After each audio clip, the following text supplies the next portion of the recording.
Yesterday we had quite some discussion about this coward's punch offence the government is looking to create, and there seems to be quite some debate at the moment about sentencing, law and order and justice, and we see Marie Dryberg and others coming poo-pooing the idea that we might get rid of juries for rape trials because of the trauma that alleged victims of rape suffer by having to give evidence before a jury.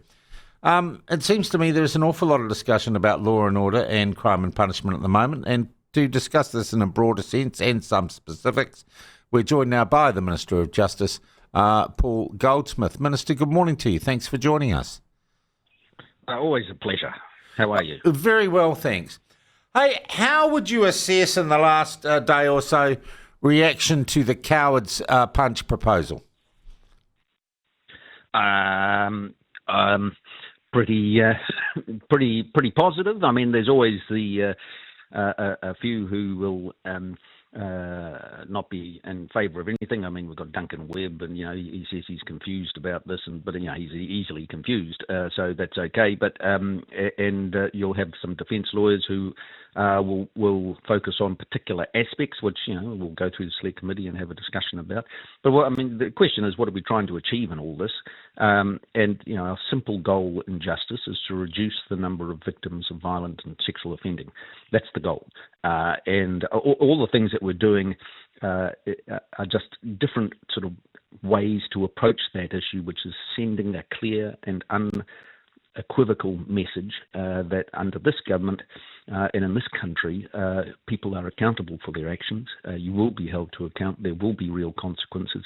And we don't sort of have this view that, if you commit a crime, if you smash somebody in the head, it's somebody else's fault, or it's society's fault, or it's something else. Yeah, Minister, I'm not a lawyer, but on a very base level, I looked and said, well, if you make that a particularly bad crime, assaulting someone from behind when they can't defend themselves, aren't you in some ways saying, that hitting someone face on when they've got a chance to put their hand up isn't so bad? Whereas I see the two crimes, any sort of assault on someone is equally severe and poor behaviour.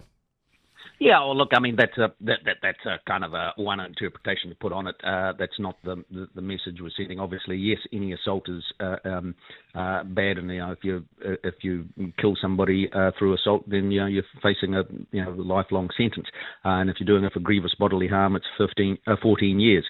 What this proposal does is add another year for those two stages for what's called the coward's punch. And you can argue about that. I mean, it's a New Zealand First Coalition, a commitment that we had, and we think it's worth doing. And it's not going to affect everybody's life, but it's just one of the ways that we can send a more clear and powerful message. And certainly, I think a pretty universal approval of the idea that first responders get some extra protection because of the risky situations they often find themselves in. Yes. And then yesterday we got stuck into the shoplifters, and I don't know about you, but I just personally have noticed in the last 3 or 4 years, I'd never before encountered people sort of just walking out of the supermarket the wrong way, clearly having stolen stuff brazenly, and I've seen it, and there's stories, a legion of people sort of with a full trolley load of food surrounded by security guards, gas stations, going out to the car, and we've got so what do the law changes there achieve? What are you proposing there? How will that change? Well, the proposal is first to give the police the power to give people a ticket, basically an infringement notice, because at the moment you steal something and then you've got to go through the whole court process, and it takes months and years, huge amount of effort, and the police have got to build up a case, and they've got to identify exactly how much. If you've got a shopping load of stuff, you've got to count it all up, and blah blah blah. So and that's appropriate for serious things, but so we're going to introduce a regime where, just like a speeding ticket, you can have an instant fine. There's no debate about what you had and what you were thinking, or whether you're doing it on purpose. It's a strict liability offence. And that'll provide another tool. It's not going to work in every circumstance or every situation, but it will at least sort of amend the message at the moment, which is, for a lot of people, you can sort of just get away with it, and we can't. Can you walk me through how that would work? I mean, would a cop go up to a shoplifter and say, I'm arresting you to write you a ticket.